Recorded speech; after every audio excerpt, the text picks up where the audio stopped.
A'udzu billahi minasyaitonir rajim. Bismillahirrahmanirrahim. Qul innal mauta alladzi tafirruna minhu fa innahu mulaqikum.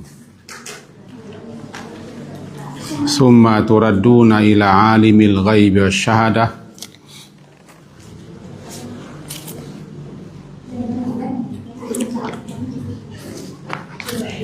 Alun. Allah. Katakanlah kematian yang kamu lari daripadanya, maka sungguh dia pasti akan mulaki, menjumpaimu, menemuimu di mana saja kamu berada. Kemudian kamu akan dikembalikan kepada Allah yang mengetahui segala yang gaib dan yang nyata. Surat Al-Jumu'ah, populer dan terkenal, surat yang ke-62, halaman 553, ayat yang ke-8. Bagi yang menengok Al-Quran silakan. Halaman 553, Kul katakanlah,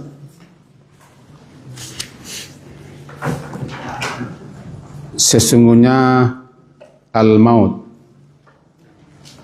kematian,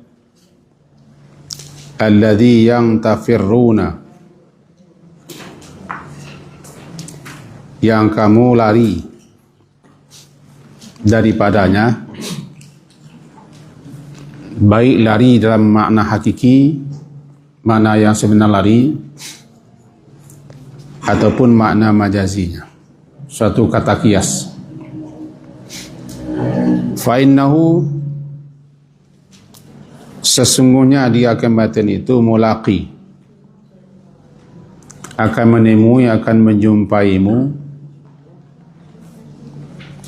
Summa, kemudian turaduna, kemudian kamu akan dikembalikan kepada Allah alim yang mengetahui al-ghaib, yang gaib, wasyahadah, yang nyata. Fayunabbiukum, maka lalu dia memberitakan kepada kamu, bima kuntum ta'malun, apa saja yang telah kamu kerjakan. Demikian kira-kira terjemahnya. Karena mati itu suatu kepastian yang tidak terbantahkan, tidak butuh keimanan. Orang kafir pun juga percaya dia akan mati. Maka disebutlah mati itu dengan yakin. Wa'bud rabbaka hatta ya'tiyakal yakin. Sembahlah atau beridadahlah kamu kepada Tuhanmu hatta hingga al-yakin, datang yakin, datang kematian.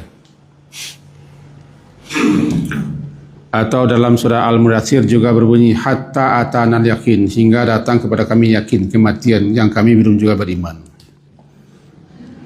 Jadi begitu pastinya mati disebut yakin. Berikutnya, kematian itu sudah ditetapkan waktunya, tempatnya, bahkan juga penyebabnya. Sedang mengapanya kita. Tidak bisa dimaju, tidak bisa dimundurkan. Itu sedikit pengantar. Dan di mana saja kamu berada, dalam surah An-Nisa ayat 78, yudrikum, pasti dia akan mendapatkanmu, walaupun kamu berada di benteng, di bangunan yang tertinggi, di Al-Buruj sekalipun. Sampai waktu tiba ajalnya, kamu pasti akan didapati. Yudrik, dia akan mendapatkanmu. Tidak usah bersembunyi, tidak usah lari, tapi jangan mencari mati. Dicari dia tidak akan ketemu, mengelak kita akan didapatkannya. Nah, sekarang kajinya adalah ketika seseorang baru saja dikeluarkan, dicabut ruhnya, biasanya matanya terbuka, bahkan terbelalak. Apa yang mesti kita lakukan? Ini dia yang telah diperbuat oleh Rasulullah SAW. Kita catatkan hadisnya dan artinya. Di tangan saya ada kitab syarahannya supaya jangan melenceng. Dari Ummu Salamah.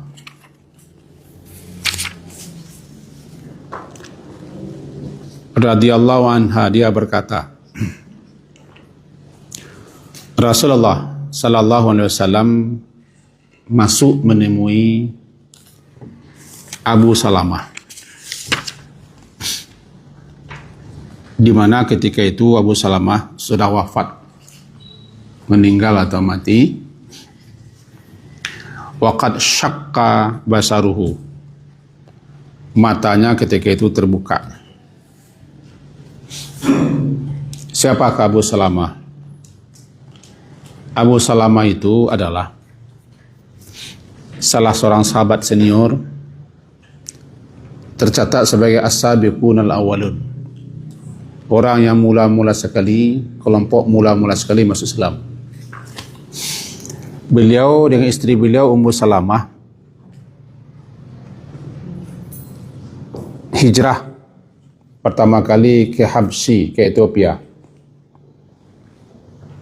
Karena begitu kerasnya apa yang dilakukan oleh kafirin Quraisy Makkah berupa intimidasi, teror, penganiayaan, bahkan pembunuhan kepada orang-orang yang beriman kepada Rasulullah, maka Rasulullah mengizinkan hijrah. Jadi hijrah pertama kali adalah ke Ethiopia, Habsyah, di mana penduduk di situ Kristen atau Nasrani.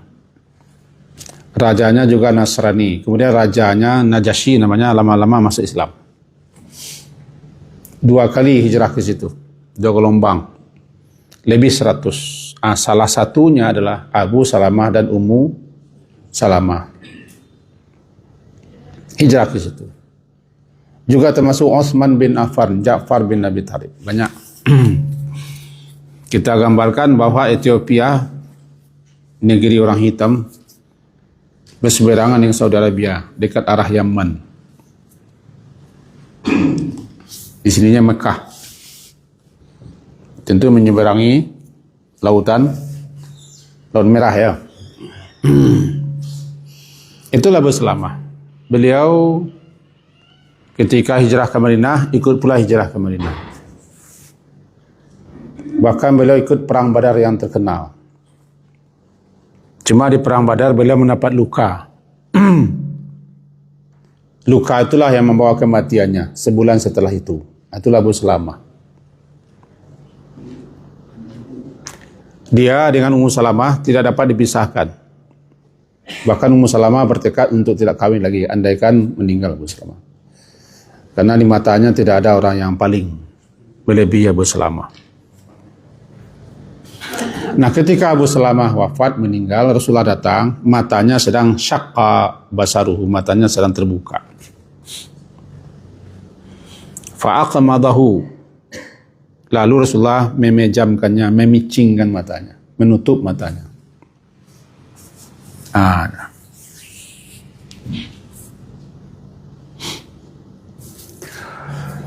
Summa qal,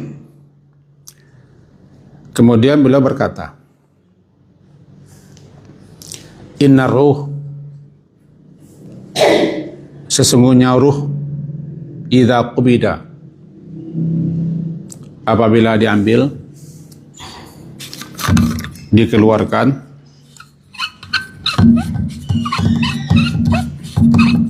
ditarik atau dicabut, qubida namanya, oleh malaikat malakul maut, tabi'ahul basar, diiringkan oleh mata. Karena ruh itu dibawa ke atas. Mata mengikuti.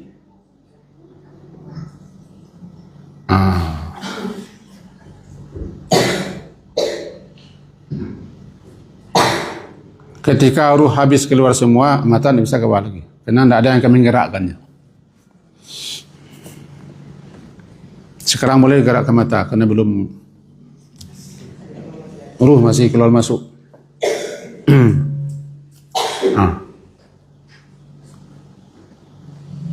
Mulut terbuka. Sekedar untuk mengingatkan, ruh itu mulai keluar dari arah kaki, bukan ke kaki, dari arah kaki. Tarik ke bawah, ke atas. Itu makanya kaki yang mulai dingin. Menyalar sampai di kerongkongan namanya taraqi. At-taraqi.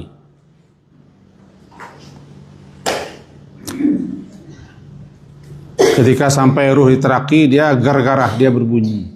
Goro-goro, yugargir. Taubat ketika itu. Beriman ketika itu. Sebelumnya tidak taubat, sebelum tidak beriman, tidak terima taubat. Namanya yugargir, gar-garah. Terima. Karena tidak ada gunanya taubat lagi. Yang sebelumnya dia tidak beriman. Kenapa tidak ada gunanya taubat? Ya, dia sudah menampak sesuatu yang selama ini diingkarinya. Tas. Terbelah mata. Catatannya, malakul maut hanya mengeluarkan, menarik atau mencabut. Bedanya, kalau yang wafat itu para durjana, para kolera bala, palasik tumbuang, hantu bulau, maka dia direnggutkan keluar. Itu ayat itu. Direnggutkan. Sampai malaikat juga mengatakan, akhriju anfusakum, lepaskan nyawamu. Lekat, tidak mau keluar, takut dia. Nah, ketika itu terjadilah namanya penarikan, pencabutan. Disebut ini dengan naza', an-naza'. Allah bersumpah dengan ini, wan nazi'ati garqa, wan nazi', yang mencabut nyawa sekuat-kuat, sekeras-kerasnya, bagaikan seorang menarik busur panah.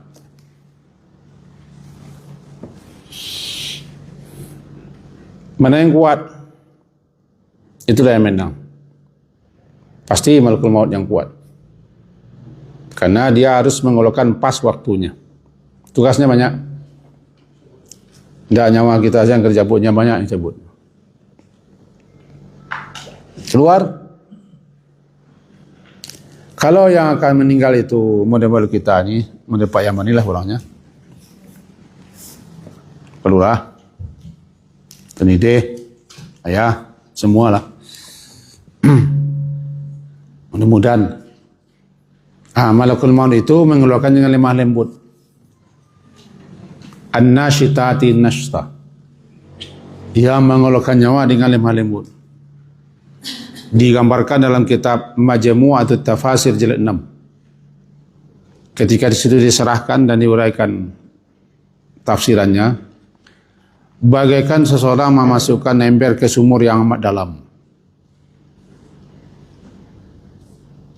Lalu ember tadi diisi dengan air, dalam sekali, diperpasirkan dalam.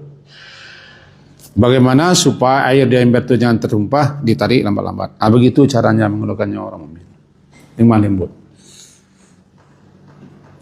Kalau bahasa Minangnya, cuma nanai minyak panua. Jangan terlenggang, jangan tertumpah.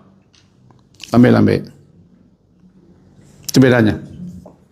Bersumpah Allah dengan keduanya. Wan nashitati nashta, wan naziati naz'a, wan naziati gharqa, wan nashitati nashta, was-sabihati sabha, dan seterusnya. Itulah kematian. Keluar, ya ruh pergi. Selesai tugas malakul maut, ya tugas malaikatnya lain membawa lagi.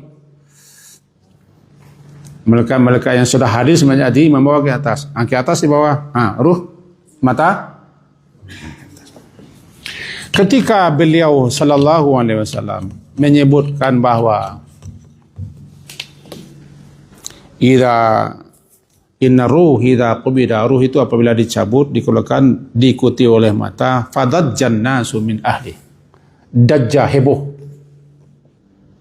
Heboh hiru, meninggikan suara, keluarga-keluarganya. Kebiasaan orang Arab jahiliyah begitu. Ketika kematian ada yang berteriak-teriak. Ada yang itu gaya orang jahiliyah. Ribut. Dan mengucapkan kata-kata yang macam-macam. Kalau bahasa kitanya, kata-katanya, oi lamalang badan, usia dan ketingga, ndak do tempat bersandar. Siman tuang ni pari putui, jara-jara tengah taban. Sampai bagan tuang lah putui, tapi jara-jara taban, oi. Itu kalimat-kalimat sebenarnya putus asa, hilang harapan dan doa.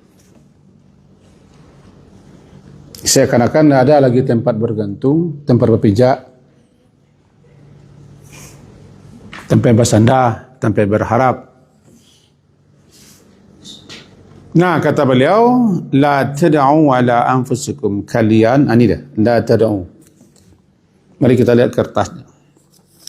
Jangan tad'u, kalian berdoa ala. Kalau ala itu kan untuk kebinasaan.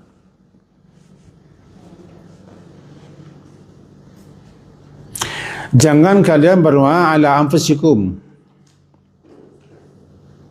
untuk keburukan, kejelekan dirimu sendiri atau diri kalian. Seperti yang tadi, sarang pengunuh bana, anak-anak sarang sekolah. Kalau nak pengunuh lain, ada kami payin road. Tu.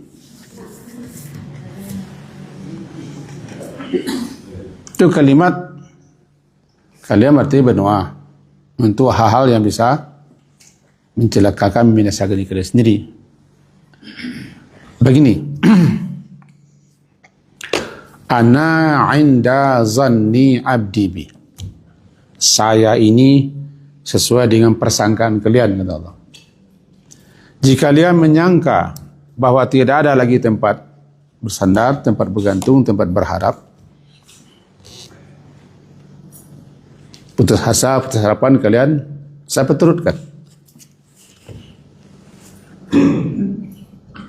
Diperturutkan Allah. Itu pentingnya kita itu raja, berharap, tidak boleh putus asa. La taqnatu min rahmatillah, jangan putus asa. Kalau orang mengatakan bahwa Isya kami ketinggal, anak ketik-ketik, capek mana no pai, ni balai capek no pai. Itu kata-kata yang tak boleh diucapkan, cuman kadang diucapkan. Kita yang hadir gunanya itu mengingatkan dia, mengenalkan ahlul bait. La tad'u ala anfusikum fa inna illa bi khair, melainkan kamu berdoa untuk kebaikan-kebaikan. Berdoalah untuk yang baik, yang optimis. Nanti Nabi ajarkan doanya. Fa innal malaikata yu'minuna ala ma taqulun. Sesungguhnya malaikat itu mengaminkan apa yang kamu ucapkan. Amin, kata malaikat. Jadi kalau kita doa yang menunjukkan keputusasaan, hilang harapan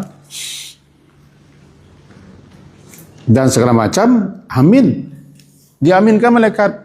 Amin malaikat kan makbul.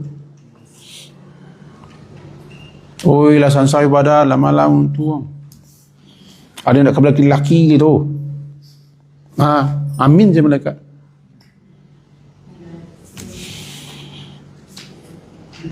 Kalau jalan nak mungkin 60 nak ada baca dia nak kebelah lelaki tu. Ikut 100 kurang umurnya. yu'amminuna. Berdasarkan itu kita kalau berada dekat orang hampir mati atau setelah mati kita sedang takziah, malaikat banyak di situ.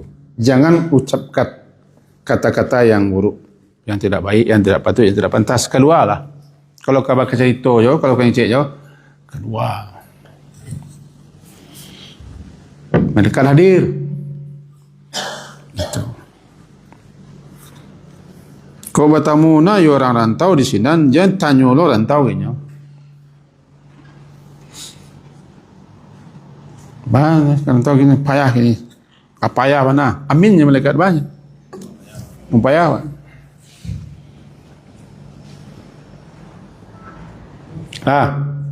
Lain ngerti itu.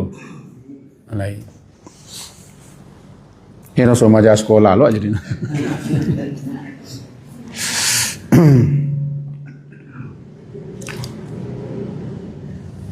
Lalu beliau bersabda, berdoa. Ini doanya yang kita pahami.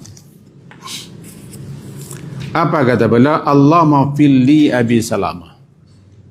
Setelah matanya ditutup, mulutnya tutup lambat-lambat. Allahumma fili Abi Salamah. Ya Allah, ampunkan Abu Salamah.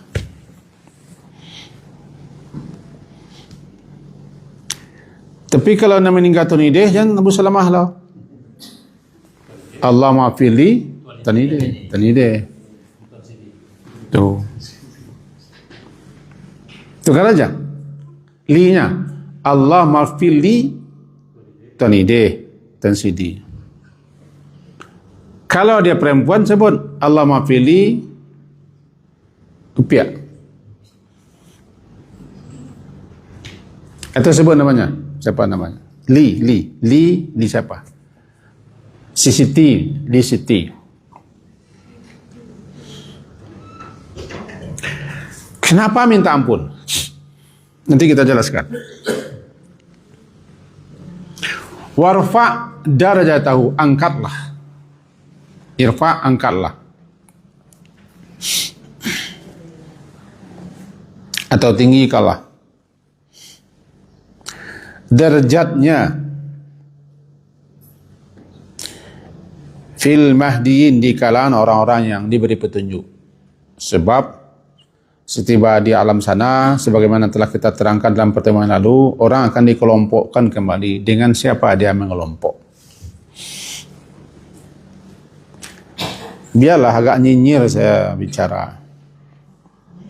Kalau labasua kelompok grup jamaah nan nilai lo jamba pisah. Jamba carai. Jan, siapa nanti akan mengelompok lah boleh. Kemana kepilih?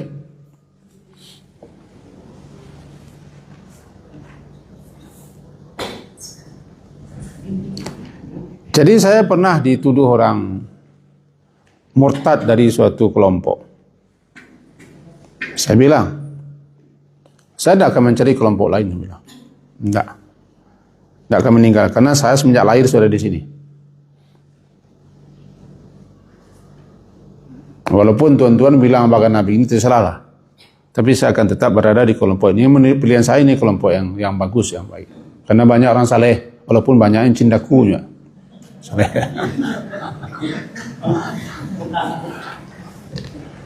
Ini tidak ada. Kalau masuk kami tidak ada orang bacang yang tak boleh. Kalau tidak boleh, tidak bacang.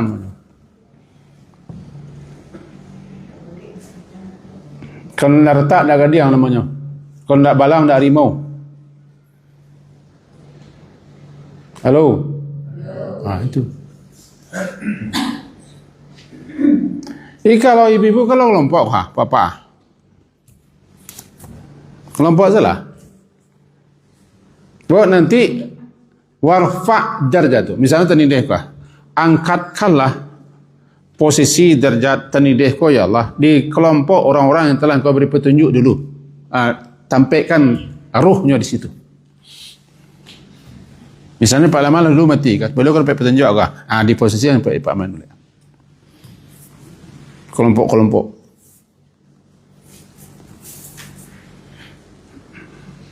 Mentun.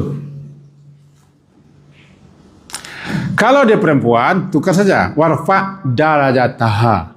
Nah, terus tukar pena. Darajataha. Warfa darajataha fil mahdiyin. Karena dia perempuan. Di kalangan orang-orang yang telah mendapat petunjuk. Karena mereka nanti akan diposisikan di tempat yang bagus, yang baik.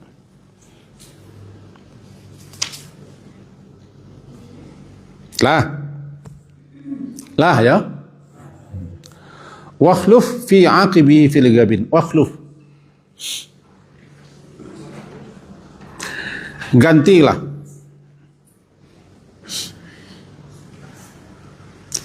Fi aqibihi, aqibi pada anak cucunya, pada keturunannya.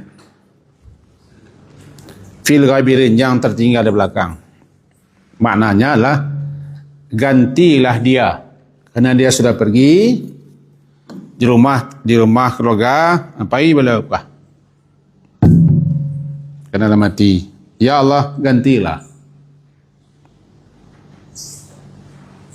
Nan pai ko dia orang belakang kehilangan gabir. Nan tinggal kehilangan akibihi anak cucu keturunan delah kehilangan ganti Allah. Untuk orang-orang belakang. Jangan sampai orang hilang. Aku baca Allah mengganti, kok ya Allah, apa ya Allah ganti, itu urusan Allah. Coba kita baca. Dia nak ke laki-laki lah. Itu tak boleh ganti kan.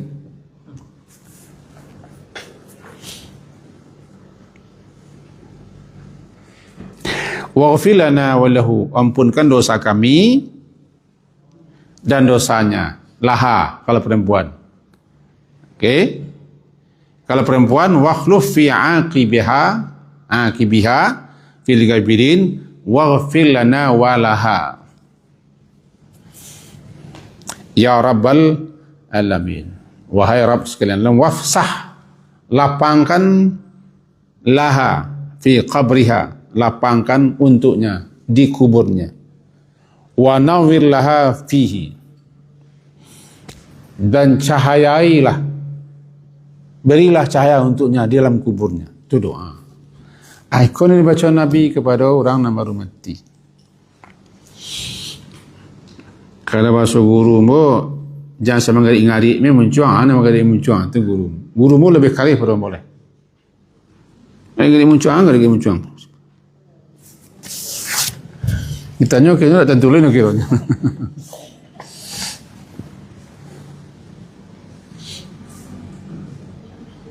Nah, Al-Fatihah, kan ini Al-Fatihah.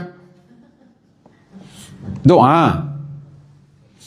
Kalau cerita dah, mari kita pahami, kita istifadah, kita ambil faedah daripada hadis. Apa yang kita ambil bisa kita ambil di hadis ko, ma'istafat, apa yang bisa kita ambil faedah hadis ko.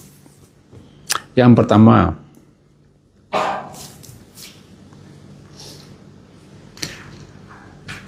minal adabi allati yanbaghi fi'luha, di antara adab yang mesti kita kerjakan kepada orang yang hampir meninggal atau setelah meninggal. Jika matanya terbuka, tutup lambat-lambat dua matanya. Jika mulutnya terbuka, katupkan lambat-lambat. Cepat, nanti lah mulai kaku. Kalau mulai kaku, tak bisa alai. Kalau masih alun tagang mana, ambil. Jadi kita akan mengalami itu di keluarga kita, perlu kita tahu. Pasti kita keluarga kita mati, meninggal. Kita nama lakukan orang lain lah mau ketahu. Jadi masing-masing kita harus tahu kau. Di tangan suuk yang kita lo suuk. Nah, kalau payah mulutnya sampah atau kabel lambil-lambil. Tidak boleh kita mengasari mayit, merusak perlakuan dia sebagaimana kita memperlakukannya ketika hidup.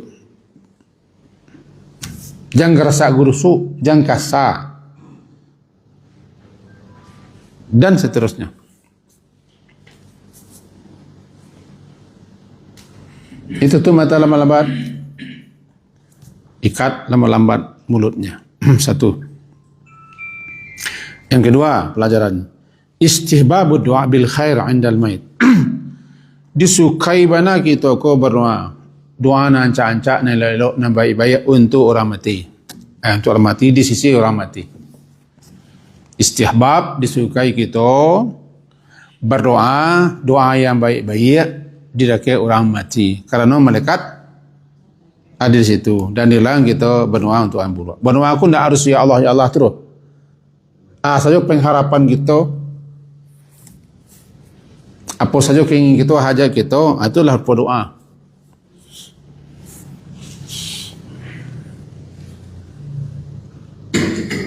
Dah sansai kami doa tu.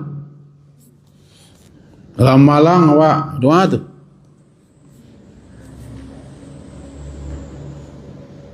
Nah, jangan itu. Jadi disukai berdoa, berbicara yang baik-baik indal mait, di dekat orang mati. Kalau kau baca itu, kalau kau mengecek hal-hal masalah basi fufu fafa kini keluar.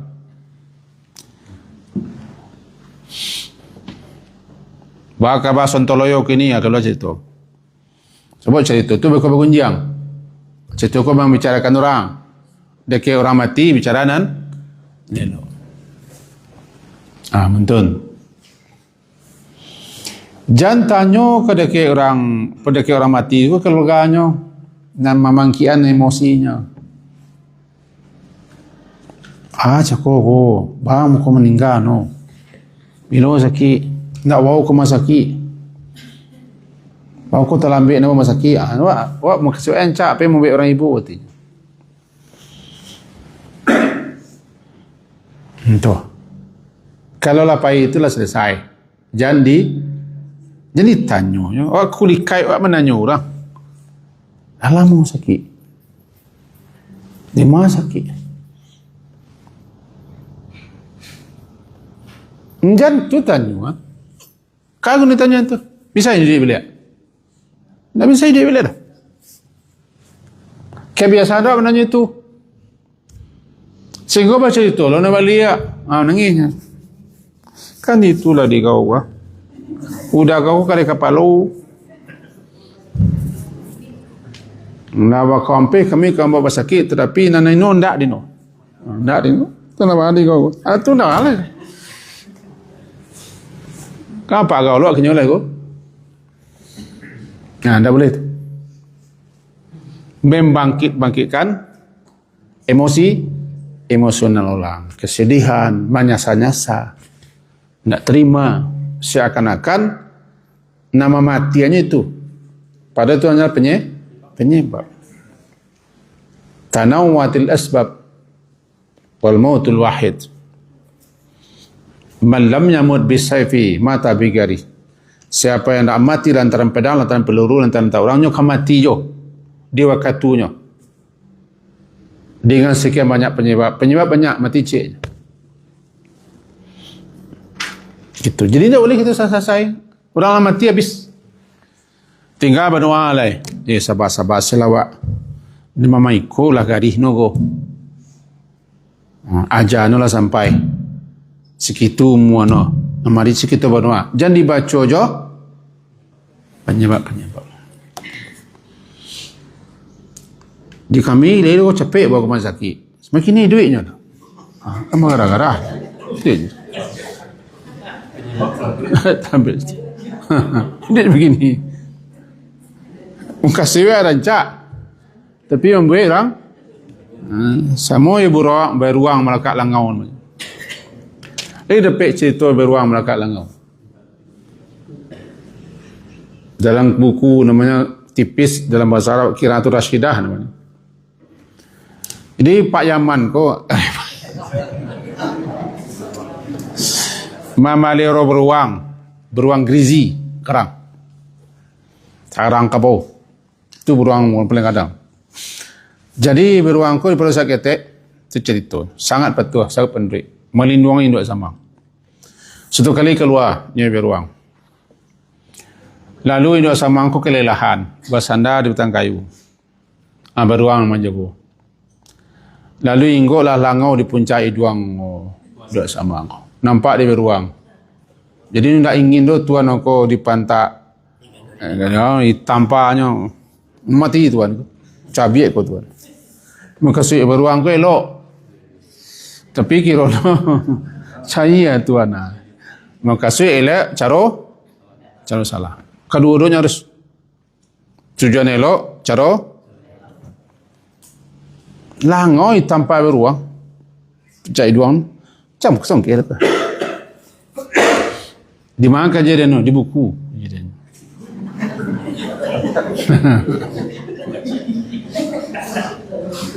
Jadi kalau kita muka siwa kan menanya kok menghibur namanya kan begini Bek kok capek membawa dua barangkali bisa selama udah kau je atau akan makasih elok kan tapi membuatnya menyasar-nyasar diri itulah balai lah langsung dan lelaki banyak lah kan panjang itu tangka tangka nak tujuan tangka aja lah kan. Berapa tu? 2, 3. Disukai ketika lajalah kematian seorang berdoa untuk si mayit. Untuk si mayit. Cako berdoa nan elok ke si mayit. Mengecen elok kini berdoa untuk si mayit. Ketika lajalah kematiannya untuk keluarganya, untuk anak cucunya tentang perkara-perkara akhirat dunia. Bang kemantun tu doa Nabi.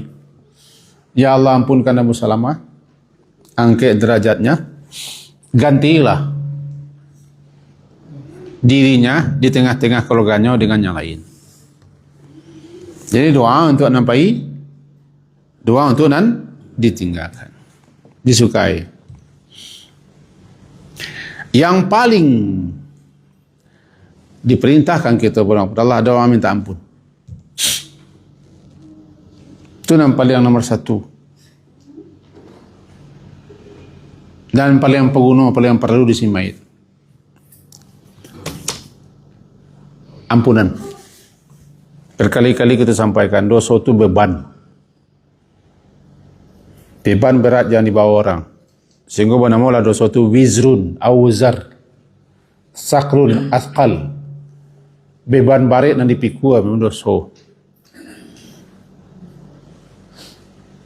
Nah, ketika kita minta ampun sungguh-sungguh serius, bebannya menjadi ringan. Sampai gini, kalau kita berdoa untuk si anak mati, si asal kita doakan, ringan keadaan situ. Kecuali dosa-dosanya sesama, tidak bisa dimintakan ampun. Dosa sesama, tidak bisa menanyai orang, menzalimi orang, mengicu orang, menipu orang, membunuh orang, memalai orang, memakang orang, memfitnah orang, memenjarakan orang, kemudian mengkasuskan orang.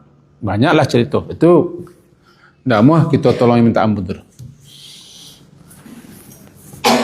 Karena perkaranya jo, tidak bisa kita mintakan ampun perkaranya ya Allah.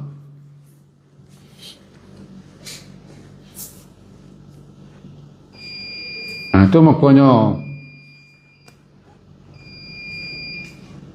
di hari-hari itu aku cocok saya minta maaf. Kalau bahasa Mbak korang tidak pasai tapi bentuk-bentuk pasai. Alulai yang lain maafnya tu. Ya betul. Mantu lu pasai wak. Lari maaf.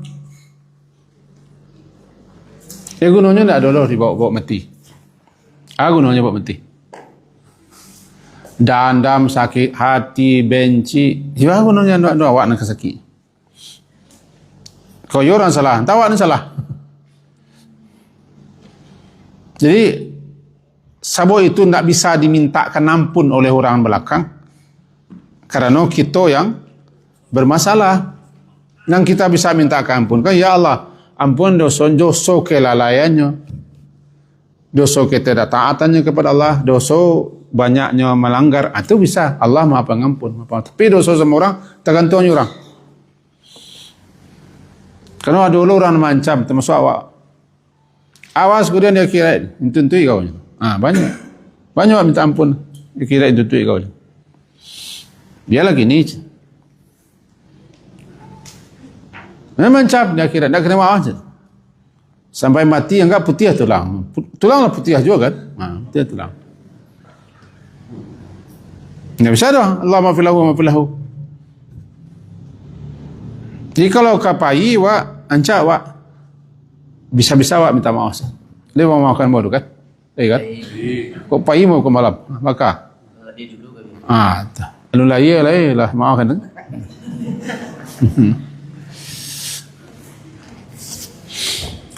Karena awak kecewa nak bersalah. Tapi kecewa orang awak bersalah. Kadang-kadang lo salah awak lain daripada orang salah awak. Jadi minta ampun. Itu yang paling dibutuhkannya. Allahumma fili Abi Salamah. 2 kali mah. Macam mana kita cari doanya?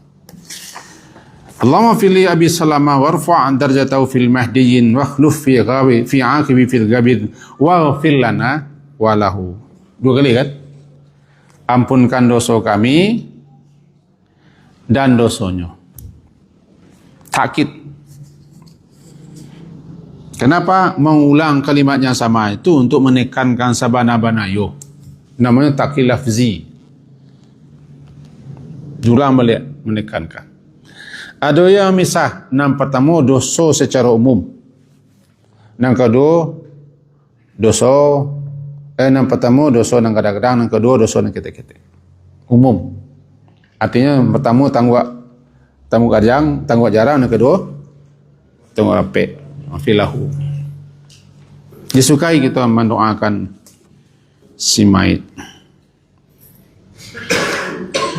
Kemudian pelajaran yang kepada yang kelima,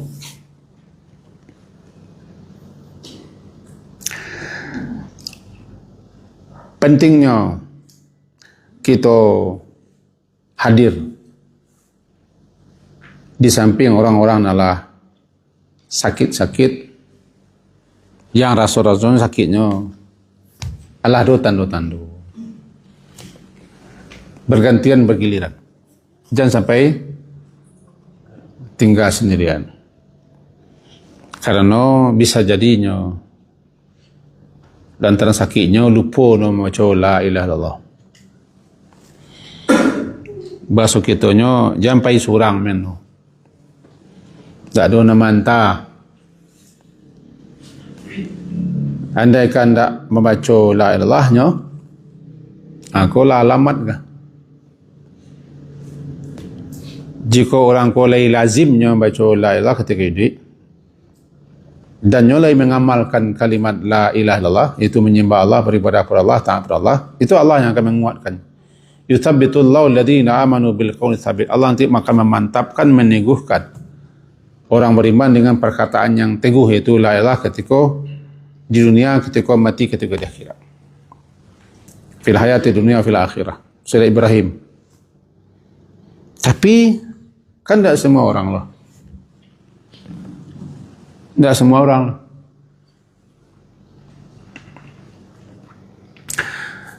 Bisanya seseorang baca la ilaha itu adalah suatu karunia. La husnul khatimah.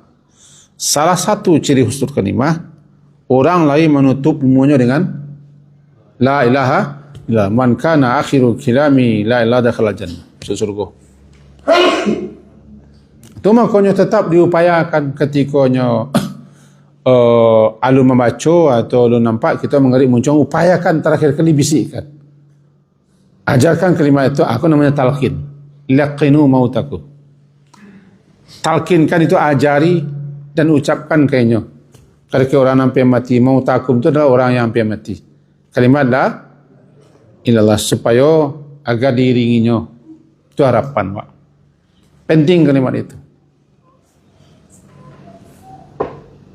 Jadi sangat disukai kita mendampingi orang lah sakit-sakit. Lah ada tanda-tanda, isyarat-isyarat rasono.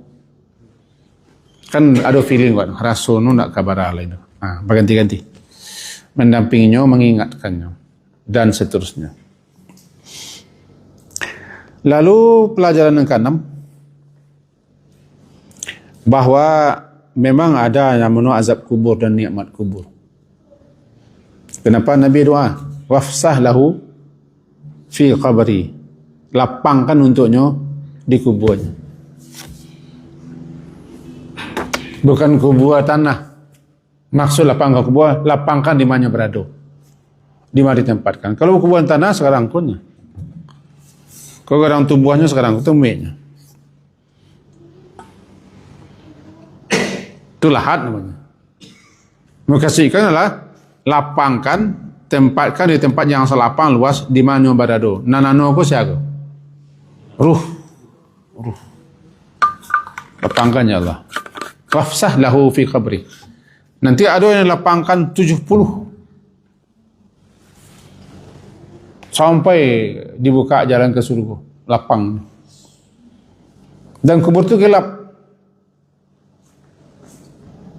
Gambaran tu, apakah hakiki atau gelap berupa siksa. Naumir lahu, cahaya dia di alam sana. Dan tempatkan dia tempat yang terang benderang dan cahaya.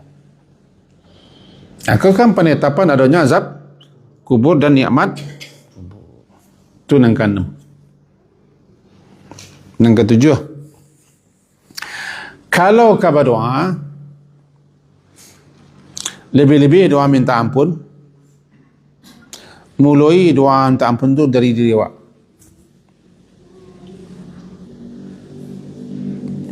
Wa fil lana wa lahu. Ampunkan dosa kami dan dosanya. Mulai dari Rabbi fili waliwa lidayya. Kita dulu doa Nabi Ibrahim, Rabbana fili waliwalidayya wal mu'minina yaumul hisab. Doa Nabi Nuh, Rabbi fili waliwalidayya waliman dakhala baiti mu'mina. Ampunkan dosamu, dosa orang tuamu. Bahkan minta ampun tu awak dulu untuk baru orang tua. Tapi kalau minta ampun khusus, itu duluan. Seperti memejamkan mata. Sebab mata kata pejam dah. Mata nanti pejam. Salat jenazah hanya di nuan. Tak perlu doa untuk awak. Sebab memang salat itu untuk menuakannya.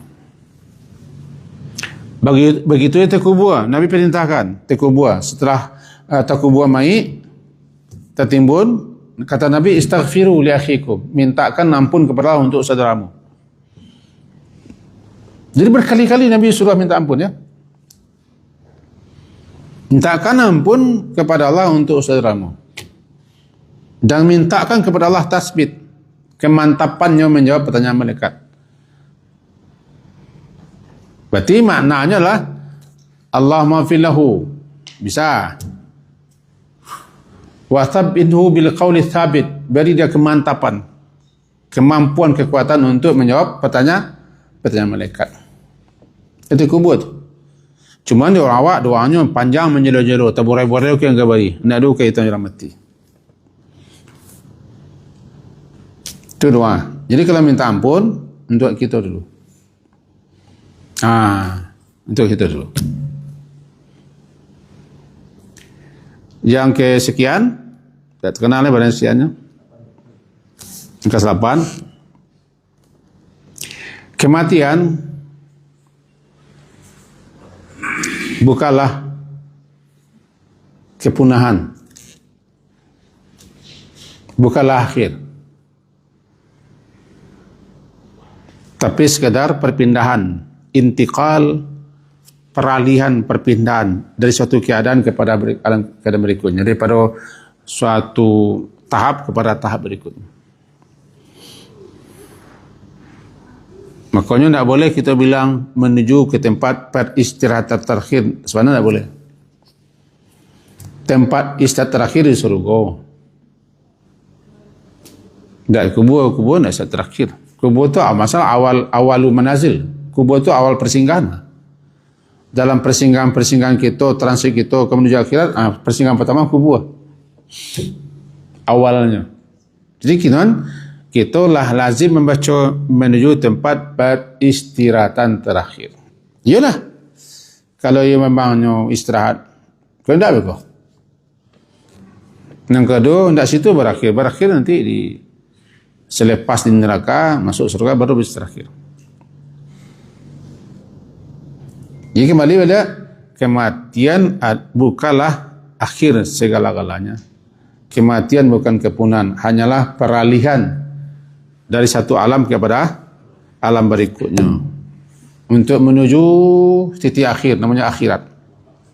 Itu yang ke-8. Yang ke-9 lah ya.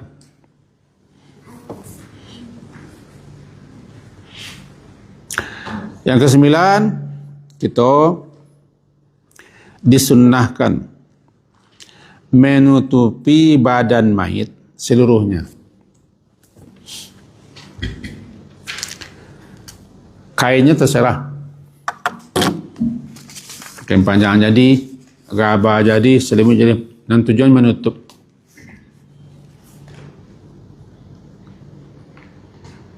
Supaya nampak perubahan tubuhnya.